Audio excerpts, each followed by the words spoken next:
Hickok 45 here. Looks to me like there's 3 pistols on the table. We probably should shoot all 3 of them. Yes, just a little comparison between or amongst the M&P metal, the M17, which is really the SIG P320, and the Glock 17. These are just happen to be 3 that I have. They're 17 round capacity, kind of in the same category as the new metal. It's a little shorter slide, but yeah, kind of same ballpark. Definitely not pocket pistols. All 3 concealable, yeah, could serve that purpose, but in a good belt holster, most likely, right? Or home defense, whatever role. And they're all, fairly large and what, 28, 30 ounce range, a little more, that sort of thing. Glock 17 might be a little less than that, but I forget, 27, but they're all big enough, not enough difference in weight or size to knock one of them out of the category, you can put it that way. So anyway, for our chapter 2 adventures with it, or a little comparison, wanted to just shoot all 3. There's a lot of talk about what the metal does for you in a frame. Does it make it more rigid? Does it shoot better? Does it feel better? All that kind of thing. I think most of us that shoot much can't tell a lot of difference.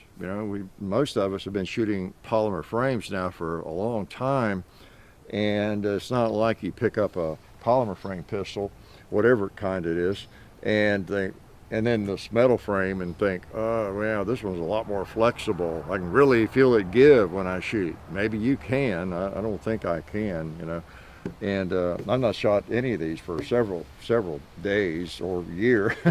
And so I just thought, shoot them all. They're all loaded as far as the magazine.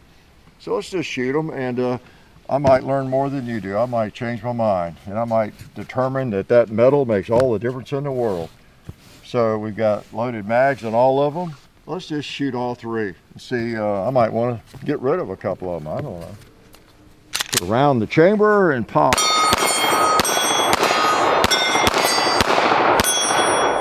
Woo! Yeah. Pretty nice.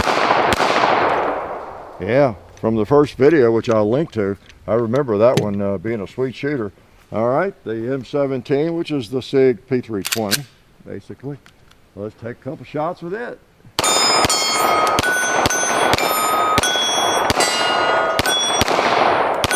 Let's get a 2-liter.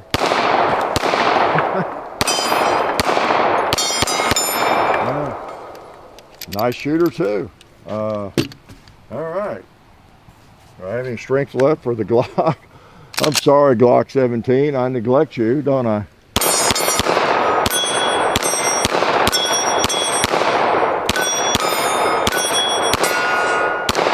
Woo! I wanted to kind of shoot the same stuff. So yeah, they're all good shooters, and they all feel fine. It is interesting though. You have a different grip angle. The M&P versus the SIG versus Glock. That is one of the differences I noticed. And of course, triggers are a little different. So it's just an interesting exercise if you've ever done that. Just 3, even though they're the same size capacity, they do have a different feel. But they all are good shooters. They've all got decent triggers.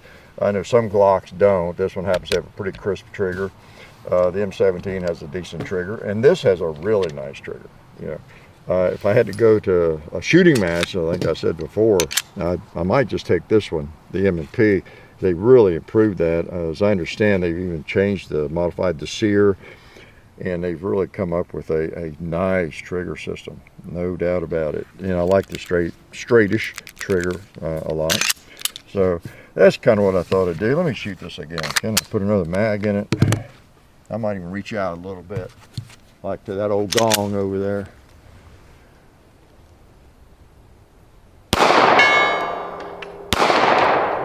I might even try that ram. Is he still standing? Yeah, in front of the wall. Can't see him too well, but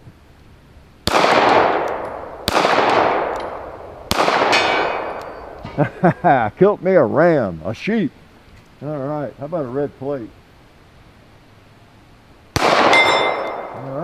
Man, this thing's a good shooter. I bet it'll even hit a 2-liter one-handed. What did I tell you?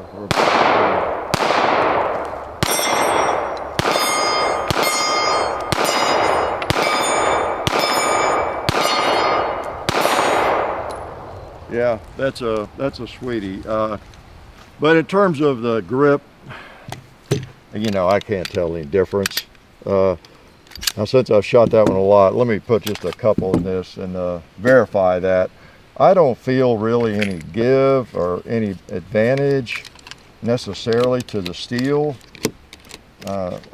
You get a little different feel, but it's mostly a surface thing, a superficial thing. I guess I mean surface, you know, where it feels like, well, it's not steel, it's aluminum alloy, but you get a little different feel about it, but nothing is going to make a difference. It's not going to make you a better shooter, put it that way, I don't think.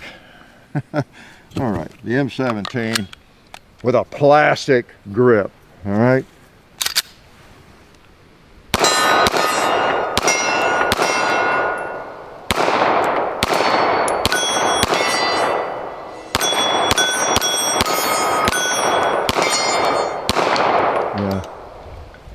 Yeah, I can't really tell that the steel, the metal makes a big difference.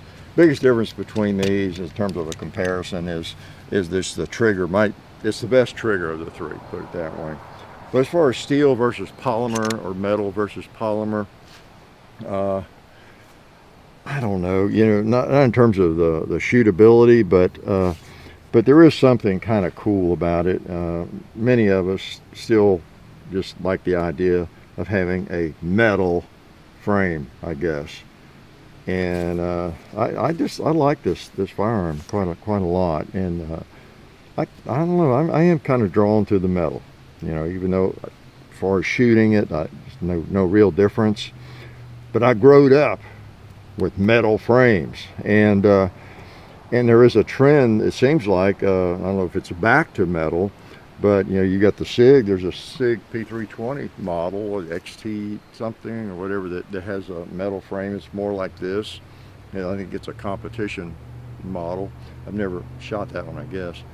And, you know, your CZ, there's several companies that make the polymer, but then they also offer a metal frame. So it might be the coming thing, you know, in a lot of the firearms. I don't know if it's a manufacturing capability that is more available now, where it just doesn't cost much more to mill out, you know, aluminum alloy, or as much as it did 10 years ago or 20 or what that might be. But anyway, I can't rate one highly over the other. This one might win, but it's mainly because of the trigger, just the feel of the pistol.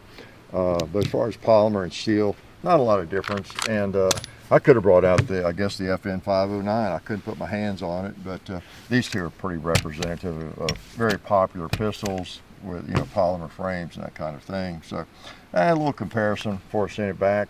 And you know, my last words on the on this firearm really are I like it. Okay, I just really do. Great shooter. You really like the trigger, no doubt about it. Unless you don't like M&P. Some people don't. And I don't have a lot of them. I have the one compact, but I really would rather have this than that compact M&P that I have. So pretty cool.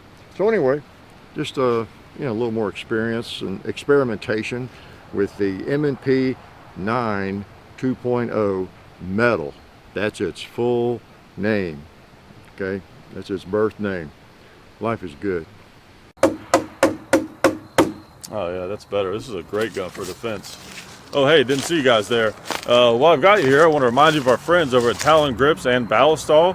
Talon Grips makes grips, can you believe it, for all different types of firearms. You can get rough texture or more of a rubberized texture. It just sticks right on there. You know, really affordable, really cool option to improve the grip for your handguns or rifles. So please check them out at talongungrips.com. You'll be glad you did. And also Ballistol. Dad has been using Ballistol for many years. It's a cleaner and a lubricant, and it's non-toxic. It works really great, and we're happy to have them on board since it's been a part of our shooting endeavor for a very long time. So go to ballistall.com, talongungrips.com, and also while you're out there, I'm juggling all these things here. Also, while you're on the internet, please do check out our other social media like Hickok45 on Facebook. There's also Hickok45 on Twitter, The Real Hickok45 on Instagram. There's a John_Hickok45 on Instagram where I do some things. There's Hickok45.com. You can find us also on Gunstreamer. So check out all that stuff and then watch more videos.